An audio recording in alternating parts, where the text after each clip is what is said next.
Assalomu alaykum hurmatli yurtdoshlar, tumanimiz aholisi, mehmonlar va brifing ishtirokchilari.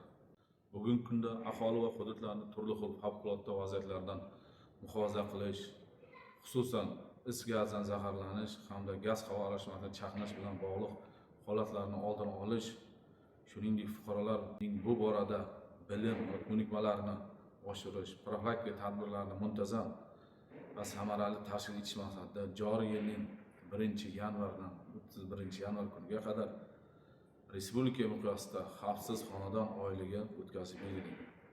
Ushbu oylik doirasida birinchi navbatda aholini turar joylarida is gaz zaharlanish sodir bo'lishi mumkin bo'lgan yong'inlar hamda gaz va havo aralashmasining chaqnashi bilan bog'liq turli xil noxush holatlarni oldini olishga alohida e'tibor qaratilmoqda. Shu maqsadda tumanimizning har bir mahalla xavf darajasi aniqlanib, qizil, sariq, yashil toifalarga ajratildi. Xususan favqulodda vaziyatlar yuz berishi xavfi yuqori bo'lgan qizil va sariq toifadagi mahallalarda mahalla yettiligi hamda tegishli idora va tashkilot bilan hamkorlikda xonadonbay profilaktika nazorat tadbirlari amalga oshirilmoqda.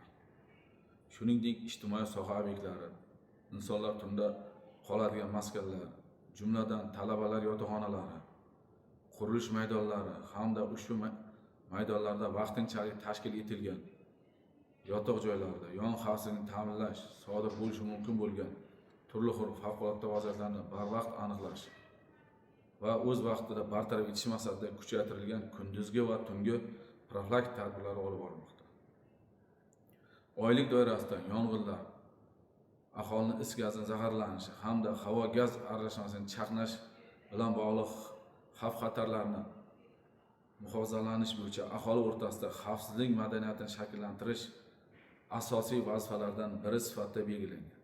Mazkur maqsadda favqulodda vaziyatlarni oldini olish, shuningdek ular sodir bo'lgan taqdirda tezkor va to'g'ri harakatlanish ko'nikmalarini oshirishga qaratilgan amaliy mashq va o'quv mashg'ulotlari tashkil etildi.